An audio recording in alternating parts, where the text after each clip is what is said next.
thank the organizers for giving us the opportunity to present this work, which is accurate prediction of dynamical changes within the second PDZ domain of the protein tyrosine phosphatase 1E. You see the title is very long. But so I'm going to present this work, which is a joint work with Tom Lennartz and Geert en Waster. But I would like also to spend a few minutes at the end to talk about ongoing work and what we are doing next to this work, which was published at the end of last year. So I'll start with an introduction of the problem we are dealing with. So the focus is on intraprotein communication phenomena. And to explain a bit what we mean with intraprotein communication phenomena, here I put a very, very simple example that is not meant to include all the possible aspects of this phenomena, but I mean, here you should see some proteins in those three symbols. And we know that proteins are dynamical objects and that they interact, and by interacting, a signal is relayed from an upstream to a downstream member of a signaling pathway. And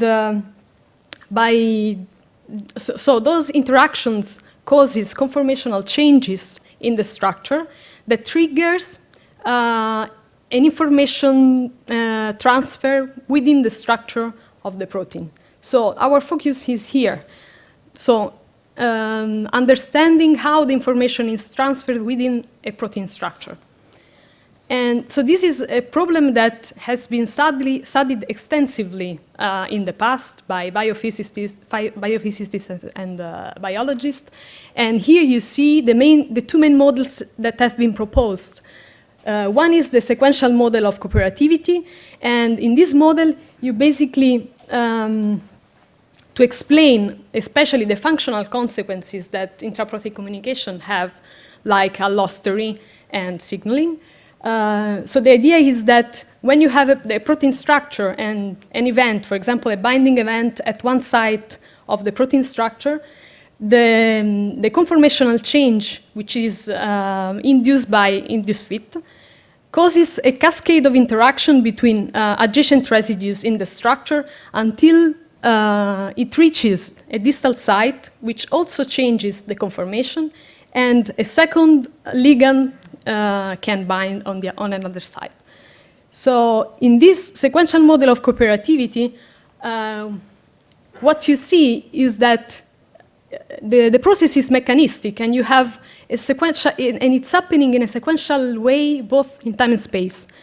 In the ensemble model of cooperativity, the focus is more on microscopic thermodynamics of the protein structure, and the assumption is that you have the protein fluctuating in a pre-existing population of conformations, and when something happens, for example, a binding event, you have a shift of this population toward, for example, a high affinity state. So these ensemble models seem to be a bit more general with respect to the sequential model of cooperativity, but both of them have found support in the literature, experimental support in the literature. The thing is that both of them assumed that there is a large structural change in the protein structure. But recently, what researchers start to argue is that it's not necessary to have a large structural change in order for, to allostery, for example, to be at play. You see some example of papers here. But probably there are more subtle changes that are playing a role in this intraprotein communication. For example, side chain movements in the protein structure. And here you see depicted a bit the two situations. So one in which you have a real shift of the protein conformation, the backbone conformation of the protein, and one in which you don't have a shift of the conformation, but you just have entropic effects that are playing a role. So you see here is represented as a narrowing or an enlargement of the energy well. And here you see also an example. This is a tyrosine kinase in the inactive and active form. And you see that in the two major states of the protein, you can observe a very large change in the structure of the protein. But if you look just at the one single domain, the SH2 domain of this protein, in the two states, so when this domain is bound to the ligand and when it is not, you won't see any large backbone change in this domain. But still, there is something that is happening there. I mean, there is a communication that goes from the ligand, the binding site here, to the linkers with the SH3 domain and the kinase domain. So this is a bit to illustrate the context. So the leading technique for experimentally identify these small changes in the protein structure is NMR spectroscopy and especially NMR relaxation experiments. So NMR relaxation experiment can look at the changes in flexibility induced by a binding event, both at the backbone level, so at low time scales, but also at the movements in the side chains, so at more fast time scales. And in this paper of 2004, it has been shown that for a very small domain has PDC, the PDC domain, the second PDC domain of the protein tyrosine phosphatase, which is a domain which is very widespread in signaling proteins. So they have shown that the changes induced by ligand binding affect actually not only the residues in the binding site, but also residues which are located at distal surfaces. As you see here, the distal surface 1 in blue and the distal surface 2 in yellow. So these techniques are very useful, but also expensive and time-consuming. That's why computational approaches are useful to accelerate this process and also guide eventually targeted experiments. But additionally, in this case, as this technique is limited to side chains that contain methyl groups, computational approaches can also complement a bit these experimental measurements. So what we did was indeed to try to predict these dynamical changes within the protein structure when there is no large backbone change. And the question we were asking were, so how one can quantify the correlation between the movements of the residues? Because when there is coupling between those movements, then there is probably a transfer of information through the structure. And so one possible question is answer is to use mutual information, because mutual information measure the dependency between two random variables. And so if one is able to represent two residues as random variables, and their realization has the side chain conformations that those residues can take, one can also look at compute the dependency between those two random variables and look at the changes in these dependencies upon binding. So by looking at the two major states, the ligand-free state and the ligand-bound state of the protein. So the approach that we use has been originally proposed by Tom in 2008. And basically, the idea is to sample the conformational space of those residues in the structure. And to do that, what we do is to first determine an alphabet of very fine-grained conformations for each one of the residues in the structure. And then we start a Monte Carlo sampling procedure to sample the conformational space of the side chains, in which we do for each backbone of an NMR ensemble, and we do that in order to get better statistics of these during the sampling, and also to not bias the sampling toward one single backbone conformation. So we repeat for a number of steps the following, for a number of times the following steps. So first we pick a side chain at random, we move it in one of the allowed configurations, and then we see if this movement leads to a protein configuration which is energetically favorable.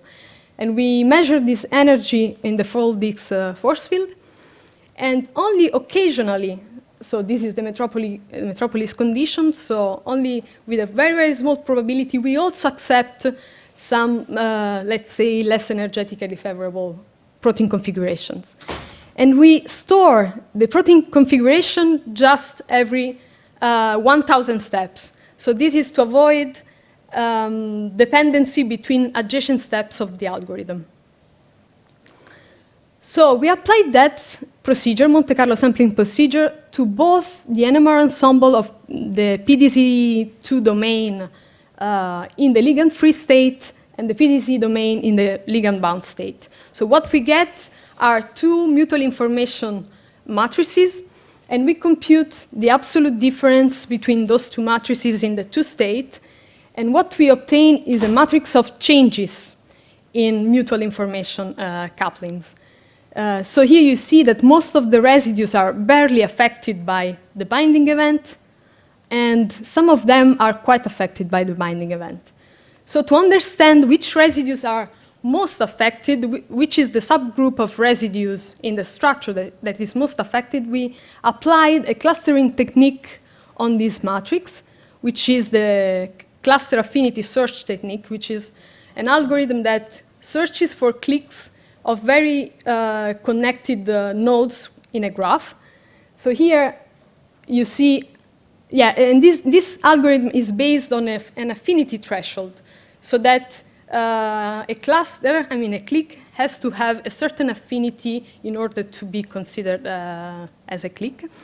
And by moving this threshold, you can include more and less residues in this clique.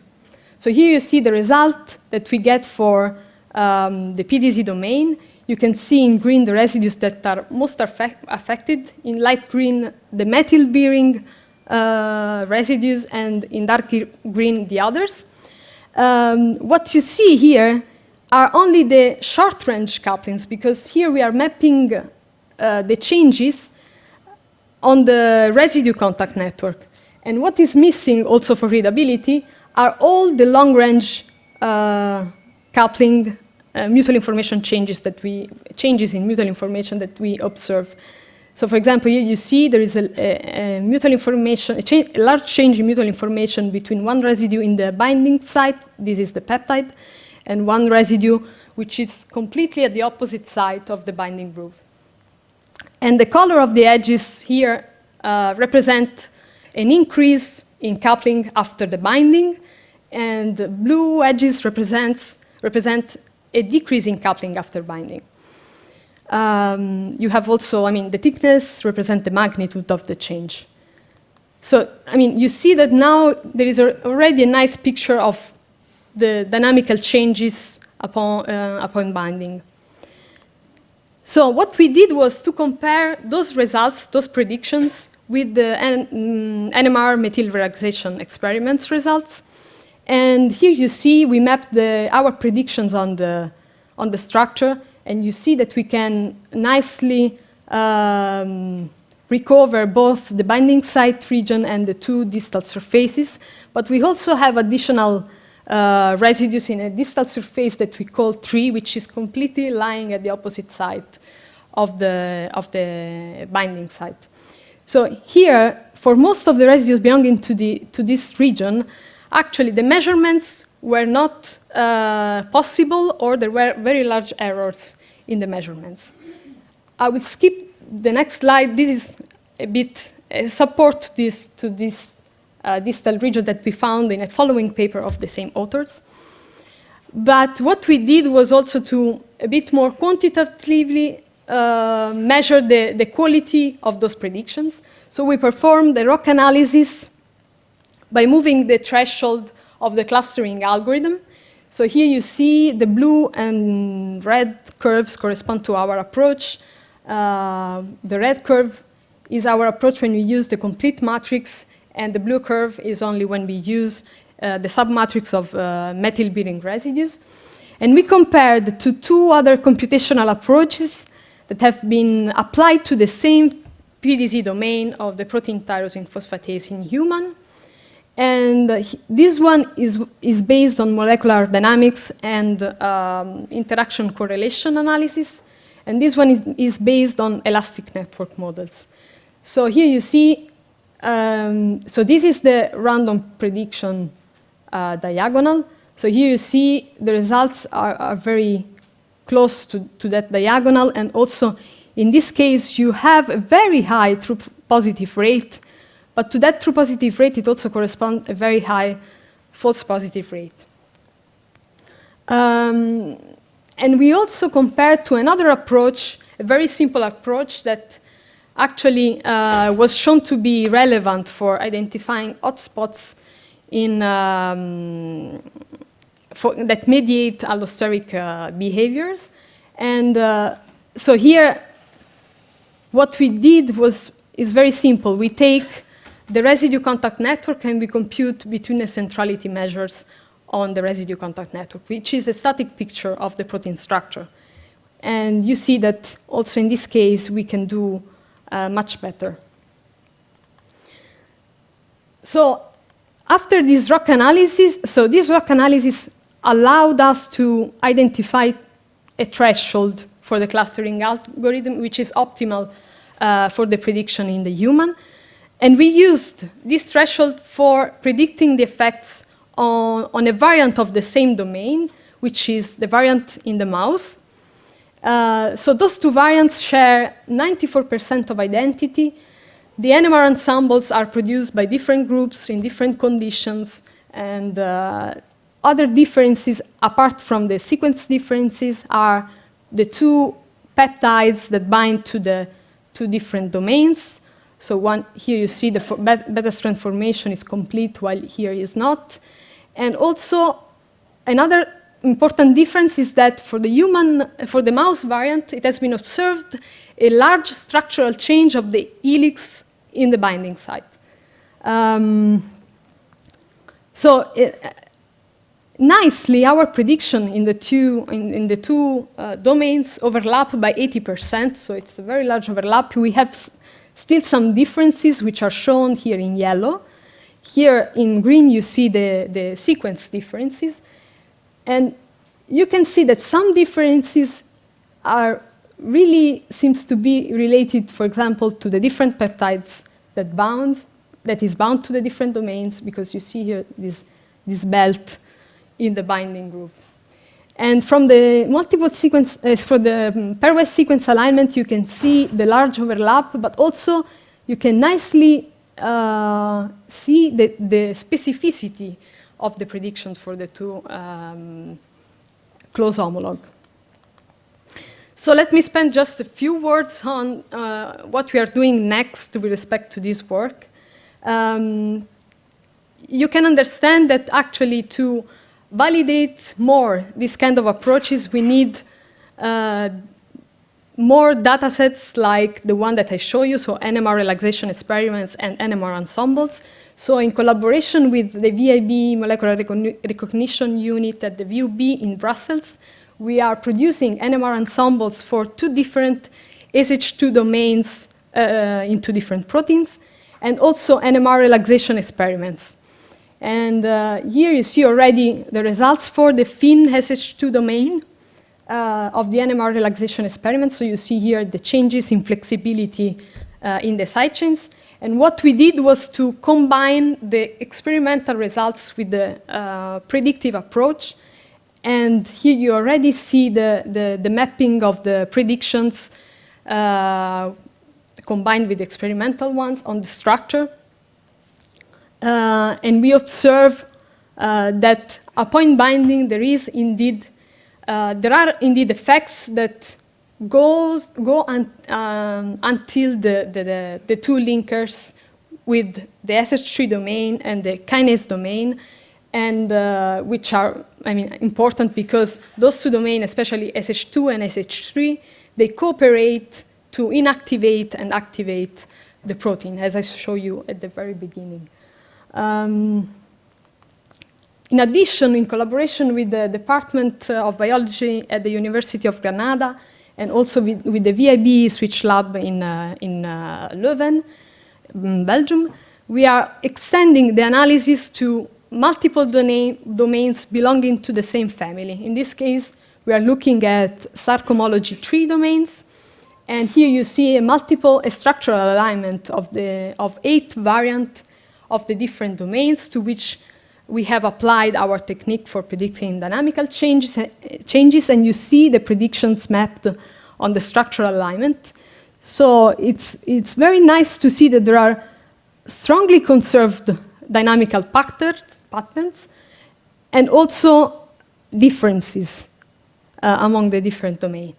And as those variants have completely different phylogenetic distances, it's also nice when you when you see the correlation between the alignment score of these variants and the correlation of the predictions, you can nicely recover the separation between the closest homologue and the others. So these are all the SH3 domains belonging to the SARC family.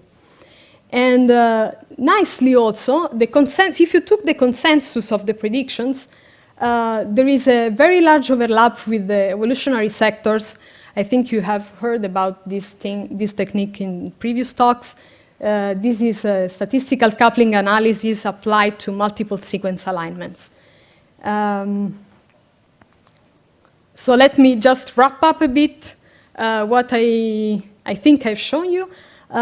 So we can use Monte Carlo sampling and information theory to effectively predict dynamical changes in protein structures. We have shown to have accurate predictions in thin SH2 domain, and actually I've shown you only the SH2, the PDZ case, also compared to other methods. And the predictions are consistent between close homologues. You have seen that between the 2 variants of the PDZ domain, but also for the SARC family of SH3 domains.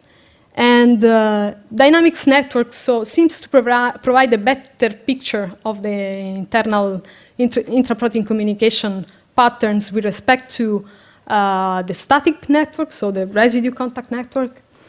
And what is also interesting is that the predictive method can be used as a complementary method with respect to the experimental results. So let me thank all the people I mentioned in the slides that are working with us.